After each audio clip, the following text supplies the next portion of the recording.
Sehr geehrte Damen und Herren, ich heiße Sie herzlich willkommen zum Swiss Education Lab Webinar, in welchem wir Analysen des schweizerischen Bildungssystems präsentieren und aus der Perspektive der Praxis reflektieren.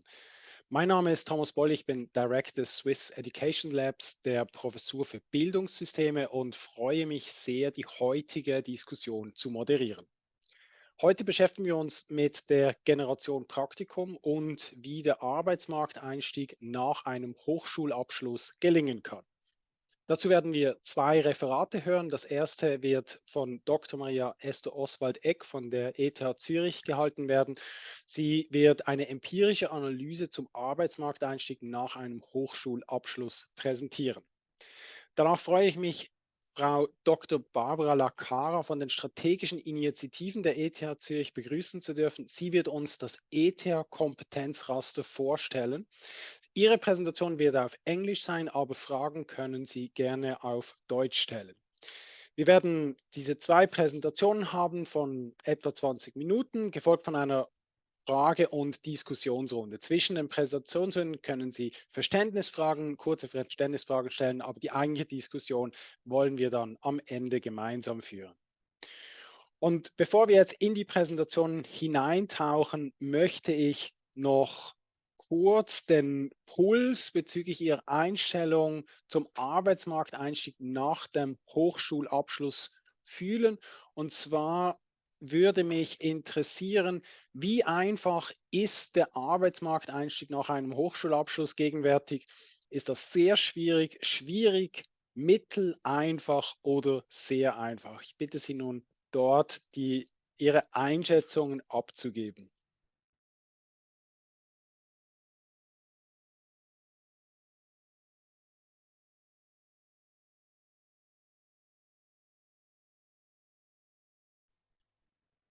Noch letzte Antworten.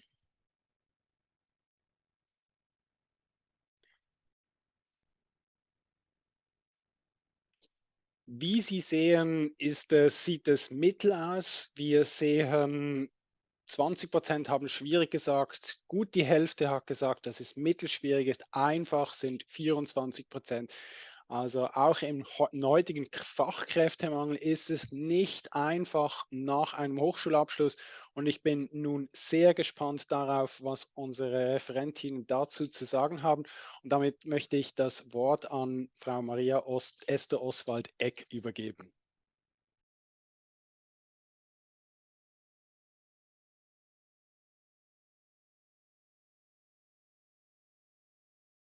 Sehen Sie die Präsentation oder also im Präsentationsmodus oder nicht? Im Moment sehen wir noch die Slides.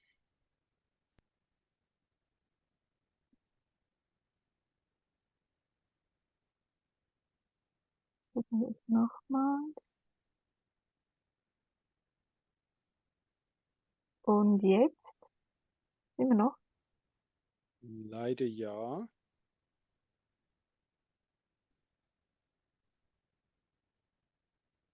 Gucke ich das nochmals? Entschuldigung. Kein Problem. Das hat es jetzt geklappt? Jetzt ist perfekt. Super. Sehr geehrte Damen und Herren, herzlich willkommen zur Präsentation zum Thema Generation Praktikum. Wie gelingt der Einstieg in den Arbeitsmarkt nach einem Hochschulabschluss? Wir werden uns, oder ich werde mich hier vor allem auf Absolventen mit Berufsbildung, ob die im Vorteil sind, konzentrieren, da wir diese Studie zusammen mit Ursula Renold vor ein paar Jahren mittlerweile, zwar ja, abgeschlossen haben. Und was ich aber zuerst mit Ihnen anschauen möchte, ist, wie sieht eigentlich die Nachfrage auf dem Arbeitsmarkt aus? Also was wird da nachgefragt? Und jetzt hoffe ich, ist die Slide weitergesprungen, weil ich sehe es selber nicht. Nein, Nein, wir noch sind nicht. noch auf dem Anfangsslide. Okay. Hm. Entschuldigung.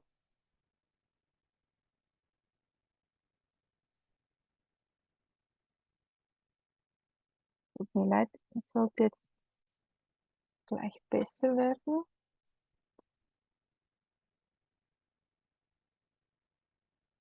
Jetzt. Perfekt. Genau, was wird auf dem Arbeitsmarkt nachgefragt? Und Sie sehen, da hat es eine Änderung gegeben in den letzten etwa 70 Jahren.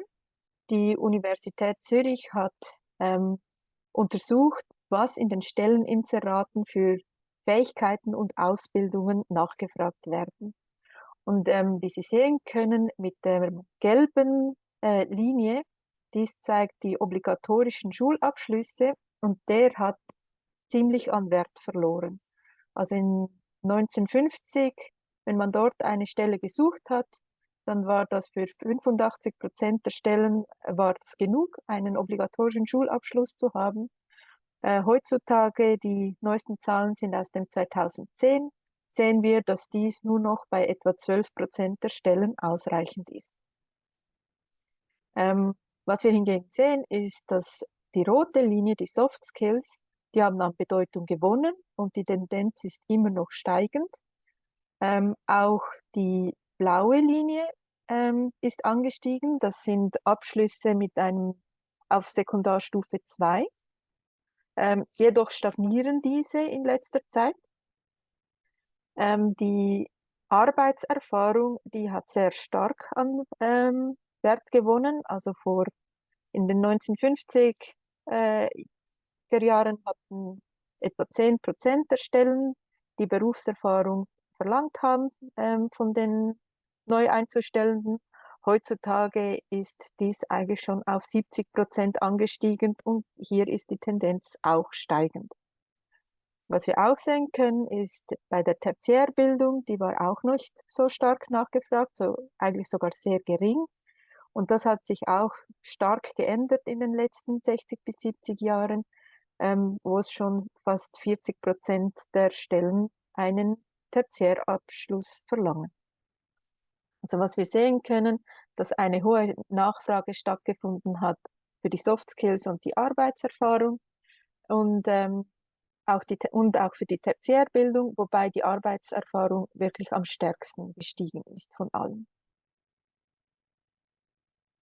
Dann, was bringen denn unsere Hochschulabsolventen heutzutage mit? Und hier habe ich Ihnen einen Comic mitgebracht.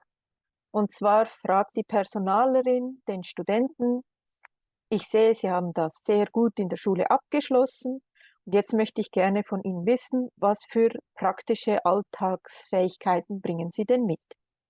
Und er antwortet: Ich kann Prüfungen bestehen. Ich kann mich auf Prüfungen vorbereiten und diese bestehen. Naja, ganz so schlimm sieht es zum Glück bei unseren Hochschulabsolventen nicht aus. Ich habe mal gesammelt, wo sie so überall Berufserfahrung herbekommen können. Diese sind jetzt Daten aus der Absolventenbefragung von 2017. Dort habe ich geschaut, was die Absolventen angeben. Wie viele haben ein berufsbegleitetes Studium gemacht? Das heißt, sie haben studiert und gleichzeitig nebenbei gearbeitet. Das sind etwa 12% der Absolventen gewesen. Dann, wie viele von ihnen haben ein Praktika gemacht? Das waren 42%.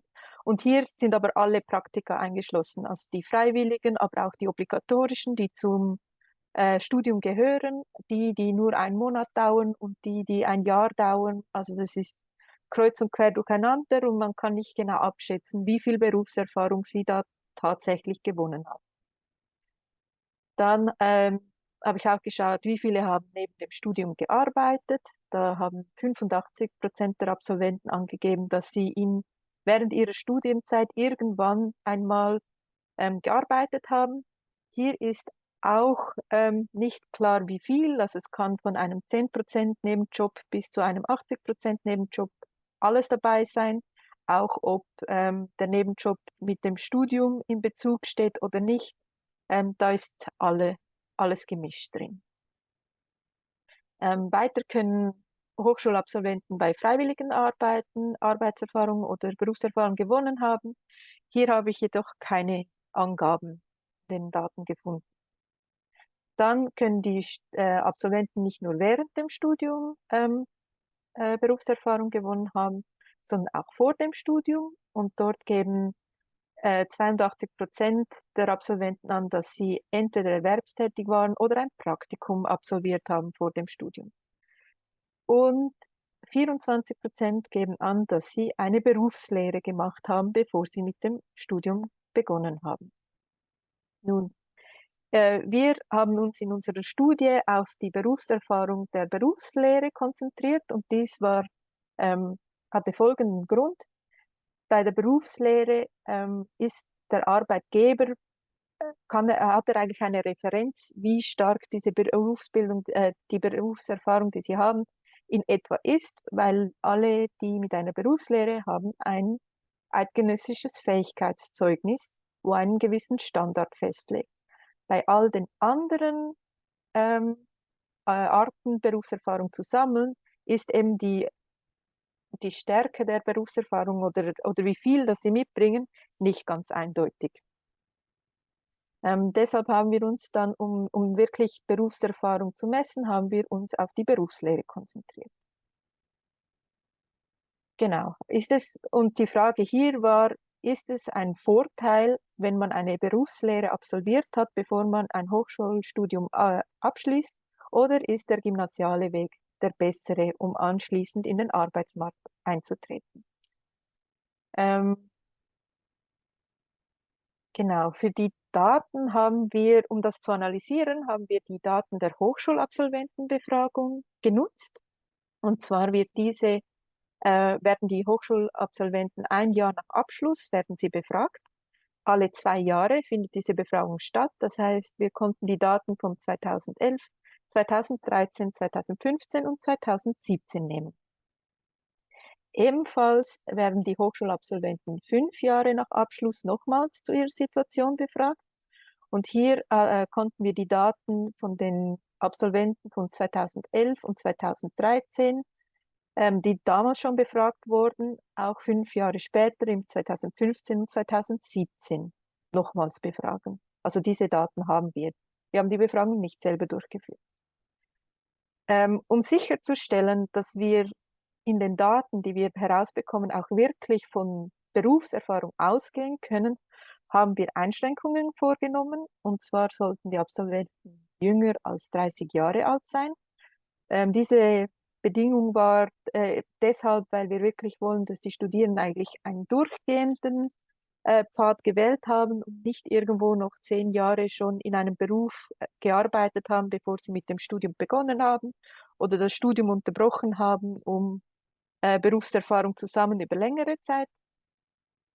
Dann haben wir auch Studienfelder ausgeschlossen, in denen ein obligatorisches Praktikum nach der Studienzeit die Norm ist. Also zum Beispiel Lehrer oder auch Ärzte, die haben anschließend fangen die eigentlich mit einem Praktikum an.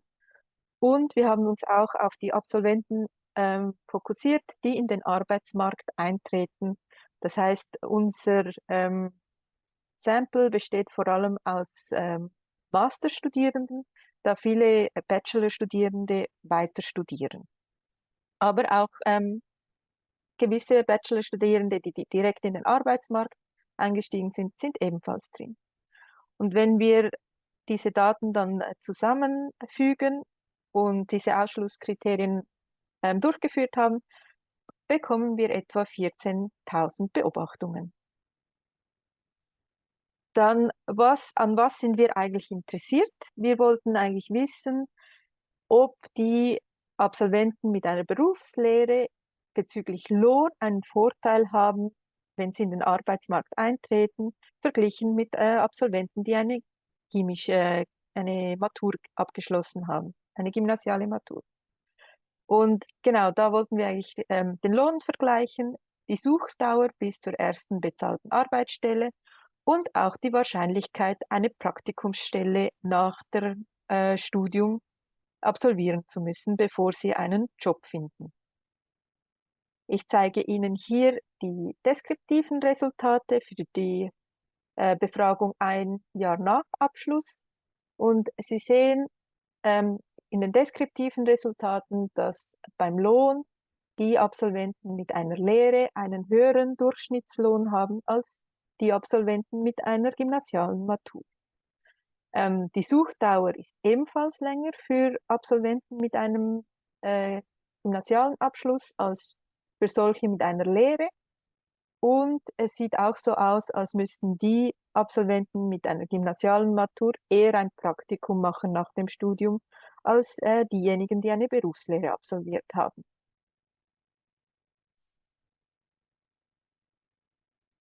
Dann, um zu schauen, ob der Übergang auch wie dieser nach 5 Jahren nach dem Hochschulabschluss aussieht, haben wir wieder die Löhne untersucht, dann die Wahrscheinlichkeit, dass der Absolvent arbeitslos war in diesen 5 Jahren und welche Position der Absolvent im Unternehmen innehat.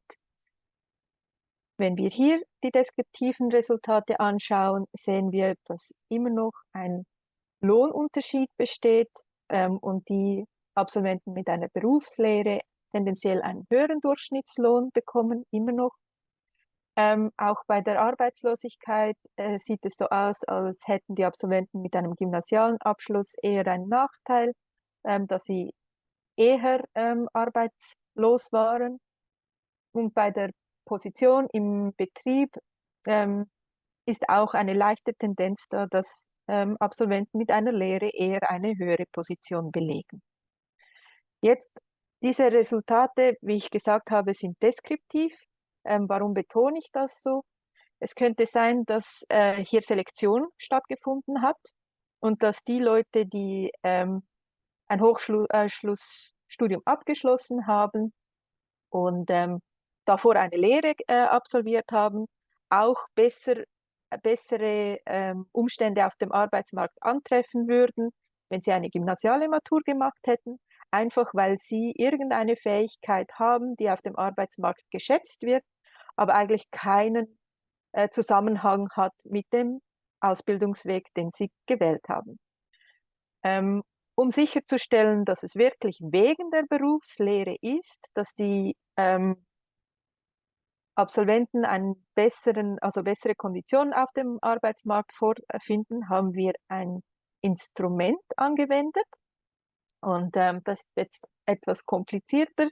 Ein Instrument ist eigentlich eine Variable, die sicherstellt, dass die Entscheidung vom Studenten nicht aufgrund seiner Fähigkeiten stattgefunden hat, sondern aufgrund von Umständen, die eigentlich nachher keinen Einfluss auf die Arbeitsmarktgegebenheiten haben. Und hier haben wir als Instrument die kantonale Variation in den Einschreiberaten für die Berufsbildung gewählt. Das heißt, ein Student, also in der Schweiz haben wir in den welchen Kantonen eher eine niedrigere Einschreibung in die Berufsbildung als zum Beispiel in der Ostschweiz. Und dieses Instrument funktioniert jetzt eigentlich so, dass es sagt, es gibt gewisse Leute, die machen eigentlich das, was in dem Kanton üblich ist. Also wenn Sie in der Weltschweiz aufgewachsen sind, dann machen Sie eine Berufsbildung, weil dort die Berufsbildung eher verbreitet ist. Wenn Sie jedoch in einem welschen Kanton aufgewachsen wären, hätten Sie eine gymnasiale Matur gemacht. Und diese wollen wir jetzt, mit diesem Instrument vergleichen wir jetzt eigentlich diese Personen und finden damit folgende Resultate, die dann eben nicht mehr von dieser Selektion abhängen sollten. Und zwar ist es so, dass ein Jahr nach Abschluss der Lohn tatsächlich signifikant verschieden ist. Für Leute, die eine Berufsbildung abgeschlossen haben, ist er im Schnitt etwa 13.000 Franken höher im Jahr als für Absolventen, die eine gymnasiale Matur abgeschlossen haben. Bei der Suchdauer sieht es so aus, dass die Resultate ebenfalls signifikant verschieden sind. Und zwar suchen die Leute mit einer gymnasialen Matur etwa 2 Monate länger, bis sie eine Stelle gefunden haben, als Leute mit einer, oder Absolvierende mit einer Berufslehre. Und also absolut gesehen suchen die mit einer gymnasialen Matur etwa 5 Monate, während die mit einer Lehre etwa 3 Monate einen Job suchen. Was uns erstaunt hat, ist, dass wir beim Praktikum keine signifikanten Unterschiede sehen. Also ganz egal, ob Sie eine Berufslehre absolviert haben oder ein Gymnasium, also für den Eintritt in den Arbeitsmarkt nach der Hochschule macht das keinen Unterschied. Dann, wenn wir die Resultate 5 Jahre nach Abschluss anschauen, sehen wir, dass der Lohn immer noch statistisch signifikant verschieden ist. Die mit einer Berufslehre haben immer noch einen Vorteil von etwa 10.000 Franken im Jahr, welche sie mehr verdienen als die Absolventen mit einem gymnasialen Abschluss. Für die Arbeitslosigkeit und die Position im Unternehmen finden wir keine signifikanten Unterschiede. Das heißt, dort ist die Wahl auch für ein Gymnasium oder für eine Berufslehre nicht mehr relevant. Dann haben wir nicht nur untersucht, ob die Unterschiede, ob es Unterschiede gibt, sondern uns hat auch Wunder genommen, durch welchen Kanal dass die Berufserfahrung wirkt. Und zwar haben wir da 3 Kanäle angeschaut. Der erste ist der Humankapitalkanal. Dort wird eigentlich angeschaut, oder dort wird darauf gesetzt, dass die Arbeit oder der Arbeitsmarkt mehr bezahlt oder bessere Arbeitskonditionen bietet, weil die Absolventen mit einer Berufslehre bessere Fähigkeiten mitbringen als Absolventen mit einer gymnasialen Matur. Und da haben wir untersucht, ob das spezifisches Humankapital ist. Also wir haben dort geschaut, ob Absolventen mit einem Berufsabschluss in einem verwandten Beruf wie das Studium, ob die einen höheren Vorteil haben als solche Absolventen, die die Berufsbildung in irgendeinem anderen Bereich gemacht haben und dann für das Studium ein fachfremdes Gebiet gewählt haben.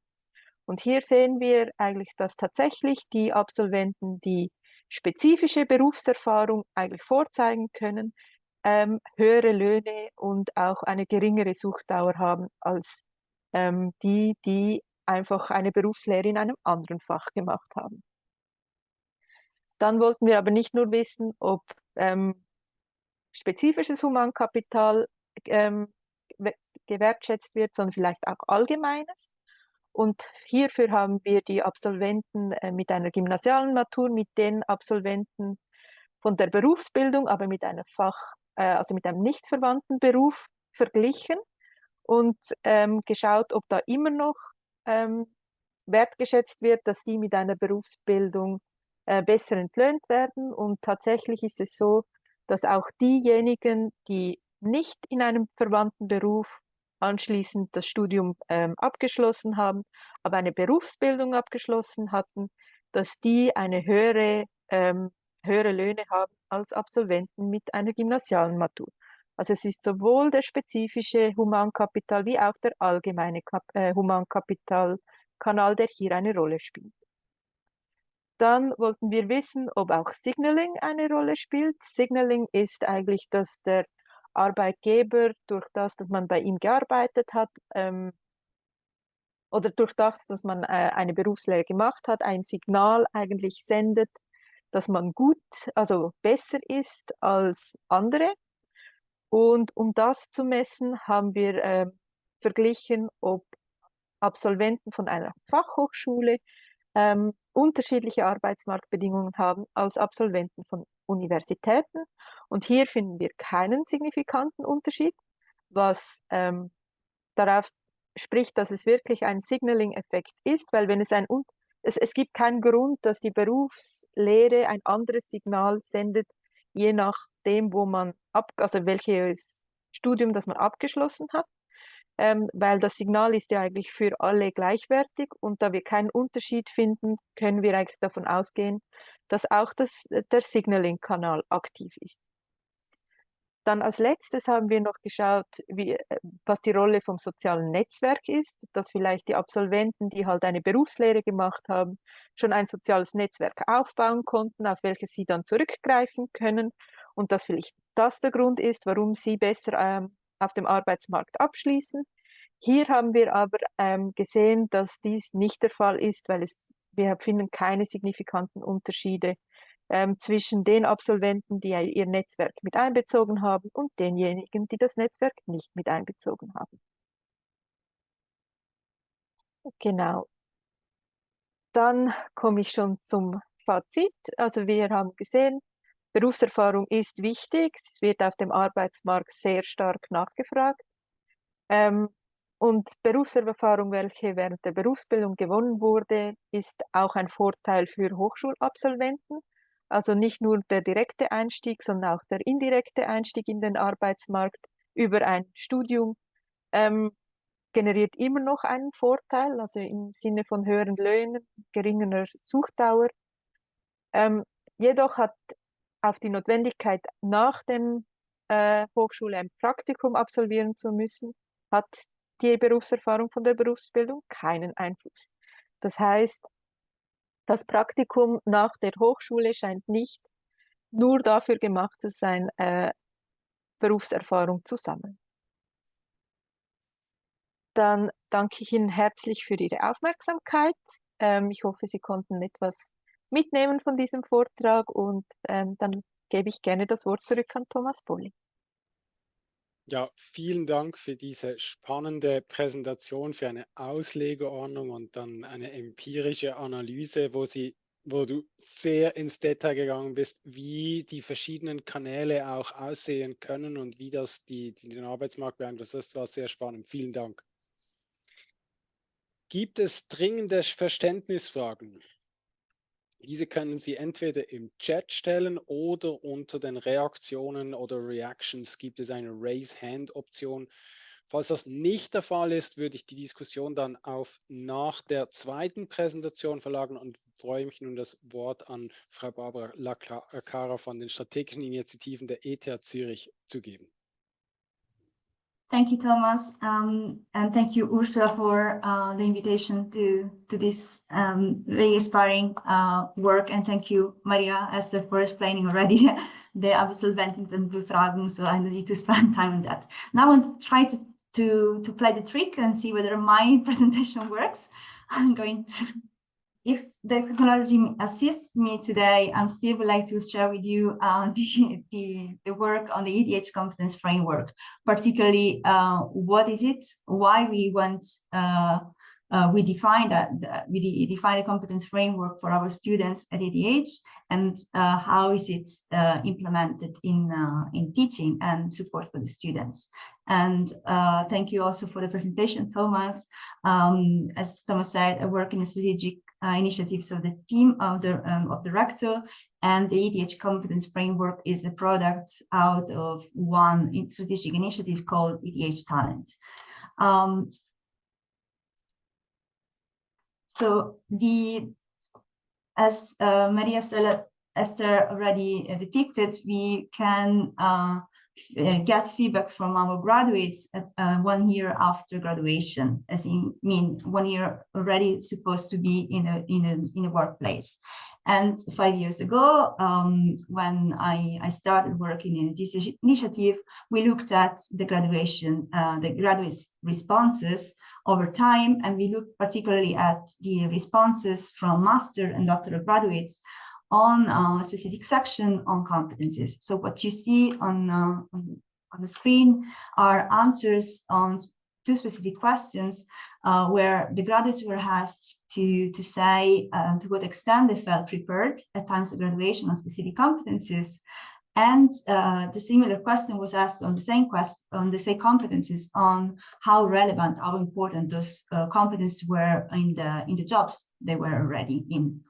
And here you see the distribution, the cumulative distribution for the answers from the master at the master level and at the doctoral level with the striped bars. And the deltas, so to say, is when the bars are above the 0 line, means that our preparation goes beyond what is required in the job market, and room for improvement is below the 0 level. So if you see here, technical universities, we deliver excellent, continue to deliver excellence in subject-specific matter, which is the core of our education, and also analytical competencies, and with some variations between master and doctoral graduates. We also deliver critical thinkers and autonomous workers when it comes to more adult students. but there's some room for improvement in the area of transferable competencies that are competencies defined then as method-specific, social, and personal. So this was the strong call for our graduates by observing this longer periods of responses. So what we did next was to look introspectively at our degree programs. And we have a specific chapter called qualification profile in the diploma supplement that we deliver at the degree, at the bachelor and master degree level. We don't have such description of at the doctoral level, but in these qualification profiles, basically each degree program writes the skills and the knowledge that each degree is supposed to have gained or acquired at times of graduation. So it's a generic description for the whole the graduates. And here, qualitatively, we coded how the competencies were described in writing and how often a competency was present in a degree program. Of course, what you see here is a weighted distribution. But what I would like to share here is that on the left side, you see the competencies that are more represented throughout the degree programs. And on the left, from the center to the right side, the competencies that are less described in our degree programs. Once again, our focus is on the left side, less presence of the codes was found in the transferable competencies area. And we went further by interviewing line managers, job profilers, and recruiters in organization, 23 organizations that are Swiss-based and span across 8 economic activities. And these organizations were organizations that were already working with our graduates. And we asked generically and also specifically with regards to our graduates, what are in general the entry-level competencies necessary for accessing the organization to start working there. And here is a summary subject-specific knowledge. So they look at the degree, but they also want people that can analyze problems and solve problems. And we asked for the outlook of 5 years. So that means today's questions, because we started 5 years ago. And the pie chart summarizes the answers. You see the tiny part of the blue is because we only have 2 codes for subject-specific competencies. Doesn't mean that are less important, but the fact that is going this share is popping out from the pie means that they answered, the employers answered that we should keep the focus on high quality, but expand of being ready to expand the content of the subject specific to what is emerging in society. And I'm going to go in that direction at the very, very end. But what emerges here is the rest of the pie, the big part of the pie, which overall shows a call for integrating to the subject-specific area, the teaching of transferable competencies. And particularly in summarizing the answers from our employers, they wanted to see more complex problem solving, more sensitivity to diversity, the possibility to work in teams, diverse teams, and on a personal level, more adaptability and flexibility. And here are a few selected quotes for you, again, on complex problem solving for the method-specific area, adaptability and flexibility, but also specialization matters, but is pointless if you can work with others. So the feedback was, yes, we deliver specialists, but they should be able to work in interdisciplinary teams, for instance, or translate their finding so that they can co-produce outcomes with others. So all in one, this helped us compiling the competence framework. And we also looked at literature on higher education, but also frameworks. And the framework, the final framework that went through different loops of internal alignment, because we wanted to have one framework, one language of competence development for ETH, with ETH. The framework, the final version is the one that you see, and consists of 20 competencies spanning across 4 competence domains, on which subject-specific area is the core, and the transferable competencies are sought as integral competence domain that help the development of the subject-specific competencies and the deployment of them.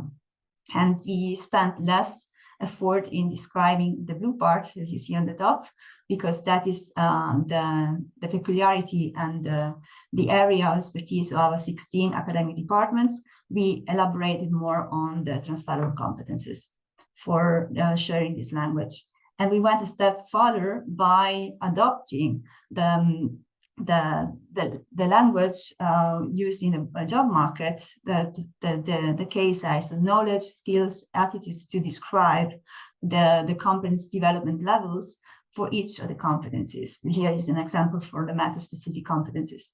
And this why? Because we wanted not to have just a piece of paper, we wanted to make it useful for lecturers who could go back, look at the descriptors, and define the learning objectives and check back the learning content and what they communicate to the students.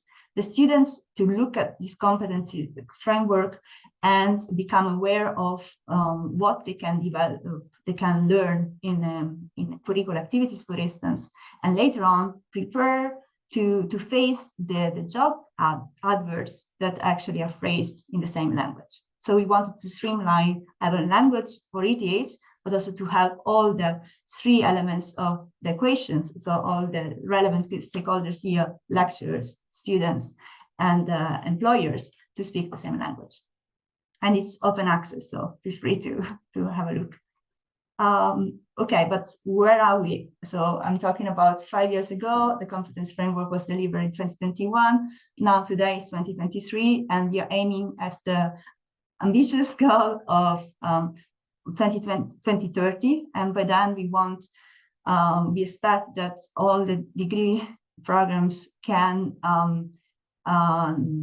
foster transferable competencies as integral to core subject-specific competencies in a more consciously coherent way, meaning a lot is already happening, but by using and adopting the same language, and by having a way to identify where the fostering of transferable competencies in the context of subject-specific areas is actually happening. And this goes in steps. So the first step was defining the language and ignite the discussion and reflection about the competencies. The second is supporting in the degree programs in selecting among the 20 competencies, which competencies are core for each degree programs. We don't want copy-paste degree programs, right? They're specific for a reason, but we expect the degrees to foster all the 4 domains and decide out of the 4 domains which competence make most sense for the graduates. And feedback for us is important. We started with the feedback from the alumni. For the graduates, we want to incorporate the feedback on this holistic set of competencies we want to deliver. And going a little bit in details, so again, degree program students, workplace, feedback from the workplace are elements of our theory exchange. And for the degree programs, we introduce the competence framework into our teaching policy. And to every new professor arriving at ETH, we share the teaching policy with them. So we onboard also people who were not part of the discussion so far on the competence framework. And in terms of support, we support. We are testing a curriculum mapping tool to help the degree programs that are ongoing curriculum revision right now to identify where transferable competencies actually are fostered or could be fostered. And then for all the lectures right now, it's already available a possibility to select and disclose to the students what competencies the students can develop in their courses through the course catalog, which is a catalog listing all the courses being taught in a specific academic semester at ETH. And the students on the other side can see what the the course is about, the content, the description, and also the learning objective of the course, and also which competencies are labeled as in relation to this content and the learning objectives, so that to raise awareness of the students on one side, but also to help the lecturer to display what is happening in the classroom, and also to check back what he or she present in a curriculum, and checking back for internal consistency with the content of the course. And there's support, extended support, not only in person, but also with manuals, or there's a Moodle course on how to use the technology for displaying the courses together with the competencies, but also there's a collection of teaching examples. I'm going to show you a few. They'll be collected from ETH faculty who starting with focus on subject-specific content, integrated the fostering of one of the different transferable competencies we have. And then we also activated funding for giving financial incentives, but also a safety space for lecturers who want to explore how to integrate transferable competencies and maybe play around and with in a more exploratory way. And we are working towards introducing feedback at the course level in a course evaluation, so that the lecturers can get the feedback from the students on the fostering the transferable competencies together with the subject-specific competencies. For the students, as it works for the teachers, we also introduced students to our learning culture at all levels, bachelor, master, and doctoral level. And we use the competencies as a guiding tool, as a reading key for navigating curricula and extracurricular activities at ETH. And soon we are about to deliver an empowerment tool, so to help students to have a space where he or she can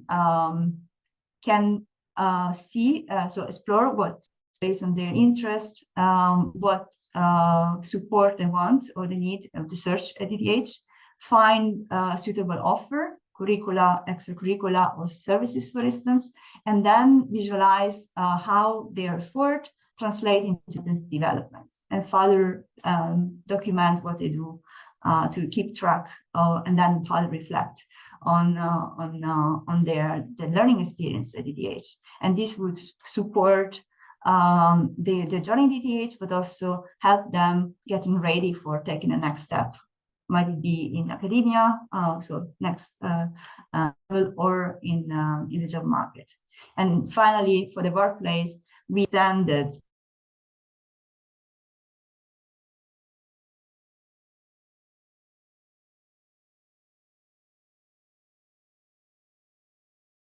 that again. I'm sorry. Welcome back. Thank you for the patience. And for the workplace, we included additional items in the graduate survey, so that we can provide degree programs with a full overview on the whole competence framework in terms of feedback, so that to have the same consistency in terms of language. And this is for Maria, Esther, in case you're still interested in those data, for starting from the graduates cohorts 2021. And this is only in the first survey after 1 year after graduation. So now quickly going through a snapshot of how it looks like implementing the competence framework. On the left-hand side, you see a preview of the grid that the lecturer faces when registering a course in a course catalog. And then there's a choice. So we have the list of the competencies, and there's a choice, the default option not fostered, which means that student will not see the specific competency listed in the catalog. And then a choice between fostered and assessed. That is when a competency is developed and it's linked to a teaching activity. Then if this teaching activity is graded, then the competency is listed as assessed. If the student is not evaluated on that activity, but for instance, students receive feedback or feedback, or there's an exchange or on the reflection of that activity in the class, then it's only marked as fostered. We went for also in incremental innovation. So by looking at what was already existing at ETH and how to add on the fostering of transferable competencies. That refresh teaching, for instance, is a webinar series where lecturers, teaching related support staff exchange on teaching, and we introduced two episodes on assessing or fostering transferable competencies to have faculty, body to community to exchange. And this competence view, it's a website, a collection of good examples of other lecturers at ETH who integrated the fostering of specific transferable competencies into a specific course. And they reflect or share how they did it in a recipe manner or a Q&A manner, and it's open. So this is to really spark the curiosity, but also lower the entry barrier for lecture to see how others have integrated the fostering or displayed fostering transferable competencies. And this is a quick view of out of one introduction event at ETH at the bachelor level. This is the pre-study event.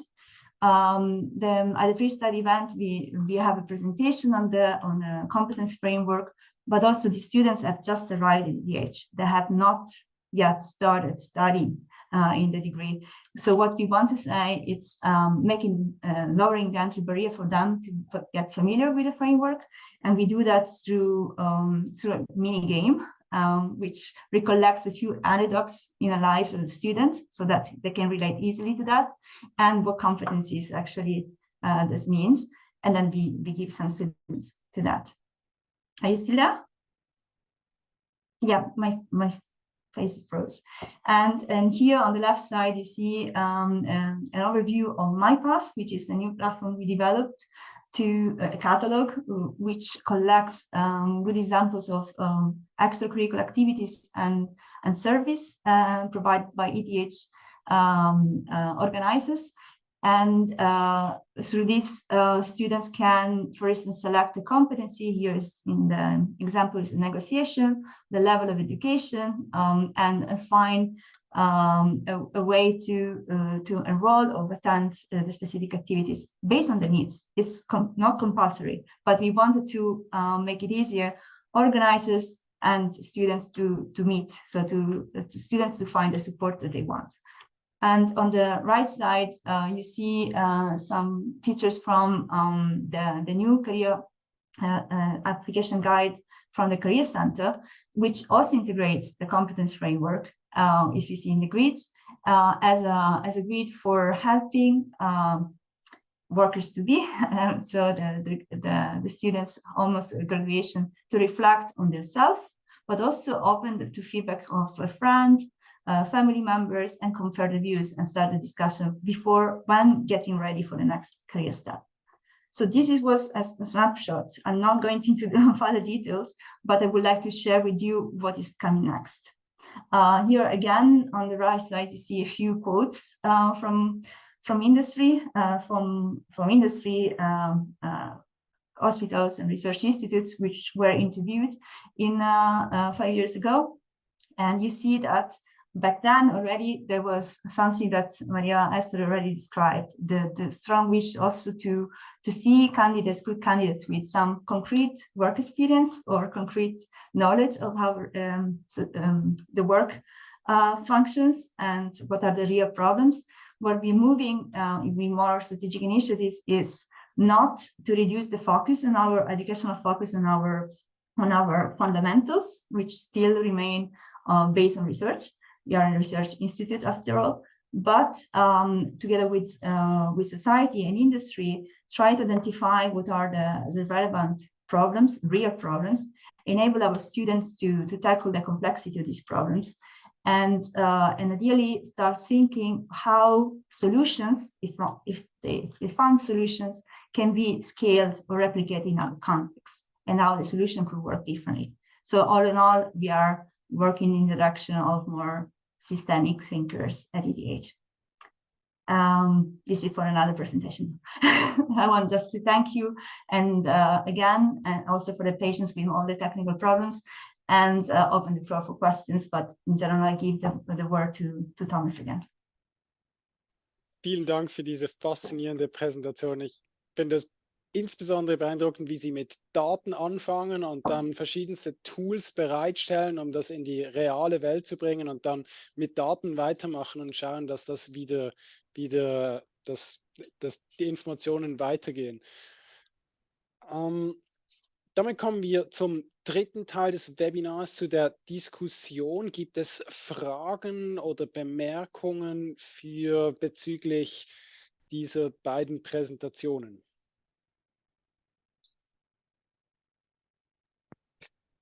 Barbara, is it okay if I ask you something? On slide 2 of your presentation, right? So you have a formula for the competency gap, right? And you showed us a histogram, right, with the competency gap. Would you mind interpreting, for instance, one of the bars, and is to get a better feel of the quantification, how you quantified the competency gap? If you could just reiterate that, because I find that really interesting.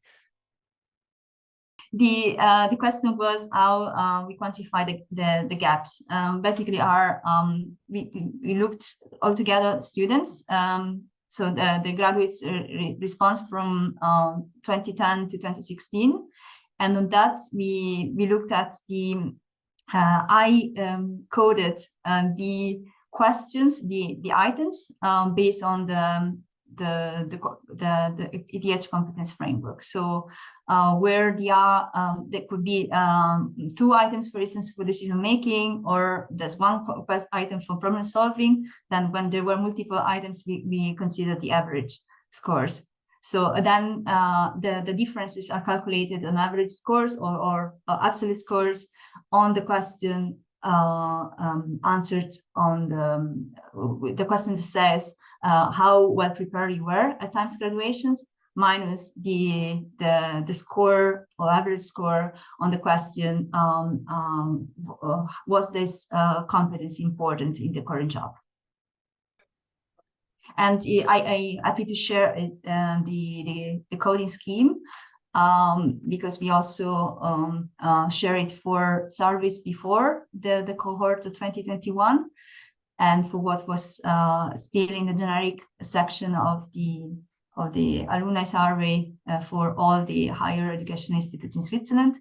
And for how we will change in for the new cohorts and the new survey is that we have additional items in section H, which is a specific section that only graduates from ETH Zurich answers. And then we put together items from section C, the generic one, and H, and with the same code scheme. But if you answer, so okay, that answers, but I'm happy to share further details. Vielen Dank. Gibt es andere Fragen? Sonst habe ich mal eine Frage, die nicht nur an die Präsentatorin geht, sondern ein bisschen an alle. Und zwar würde mich einmal interessieren, welche der wirklichen Möglichkeiten, Real-World-Skills zu erwerben, ist am wichtigsten, um sich auf den Arbeitsmarkteinstieg nach einem Hochschulabschluss vorzubereiten. Ich habe hier mal Real-World-Skills genommen, wie den Term, der Maria Esther gewählt hat. Das ist natürlich, gibt es verschiedene Begriffe dafür. Und es gibt ja verschiedene Optionen. Es gibt die berufliche Grundbildung, die Integration von Real-World-Skills im Curriculum der Hochschule, das berufsbegleitende Studium, Nebenjobs, Freiwilligenarbeit und andere. Und ich bitte Sie, sich mal zu überlegen, was aus Ihrer eigenen Perspektive am wichtigsten ist.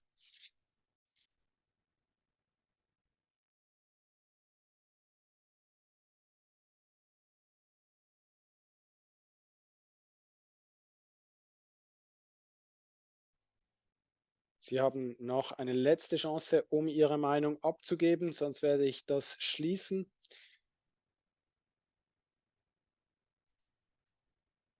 Wie Sie sehen nun, dass wir verschiedene Antworten haben. Knapp die Hälfte hat berufliche Grundbildung erwähnt. Gut die Hälfte hat die Integration von Real-World-Skills im Curriculum der Hochschulen gewählt. Knapp die Hälfte das berufsbegleitende Studium und auch Nebenjobs haben noch 28% erreicht. Ich glaube, diese Diversität der verschiedenen Möglichkeiten reflektiert einerseits die hohe Bedeutung von diesen Real-World-Skills, aber auch ein bisschen, wie, dass es gar nicht so einfach ist, diese Real-World-Skills zu erwerben.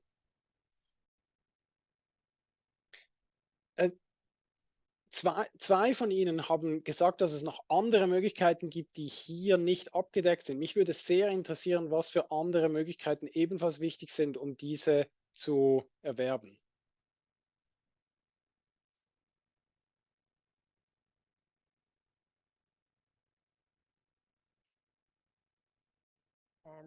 Ich weiß nicht, ob man mich hört. Ja. Ja, ich habe einfach an Praktika gedacht, das nicht aufgelistet. Oder vielleicht war das integriert in einem der anderen Terme. Ja, nein, das ist sicher ein wichtiger Teil, wie man diese Real-World-Skills erwerben kann. Dankeschön.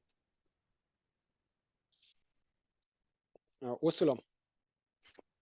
Ja, ich gehöre nicht zu denen, die andere Möglichkeiten geschrieben haben, aber ich würde gerne fragen, diejenigen, die angegeben haben, dass das Curriculum an Hochschulen mehr Real-World-Skills fördern sollte, ob das generell gemeint ist oder ob Sie das auf den schweizerischen Kontext beziehen, weil ich persönlich argumentiere eigentlich immer, dass die Schweiz ja ein sehr ausgeprägt differenziertes Bildungssystem hat.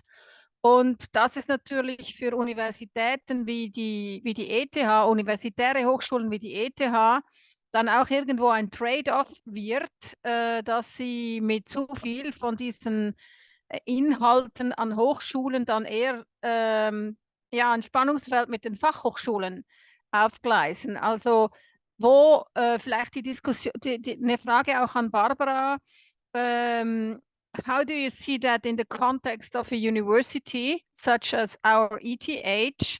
To what extent is it possible? Because as I saw the quote from the industry, they also are looking for people having good fundamental research skills and knowledge, and therefore, I would say for university it will be a trade-off between preparing people who then can follow and can, you know, create a career within the academic field and or being prepared for the labor market.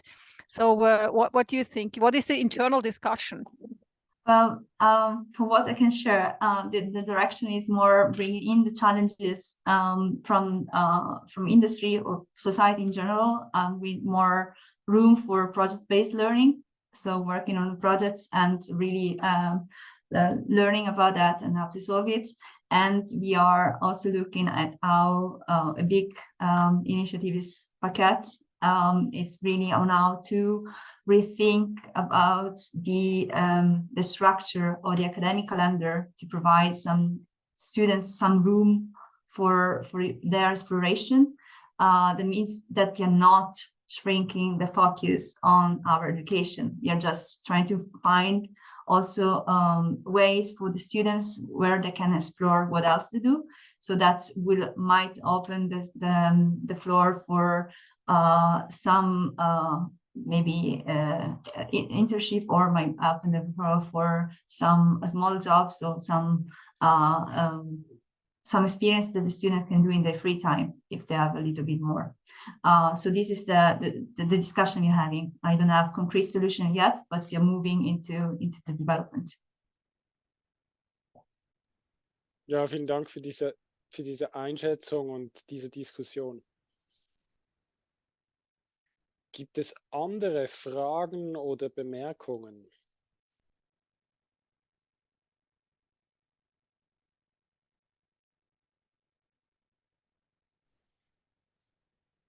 Wenn das nicht der Fall ist, dann möchte ich mich nochmal herzlich bedanken für diese sehr spannenden Präsentationen und die Diskussionen.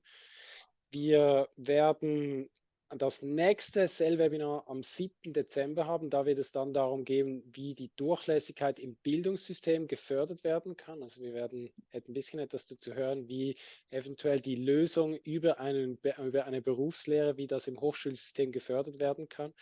Und ich würde mich sehr freuen, wenn Sie da wiederkommen. Ich danke Ihnen vielmals für Ihre Aufmerksamkeit und wünsche Ihnen noch einen schönen Tag.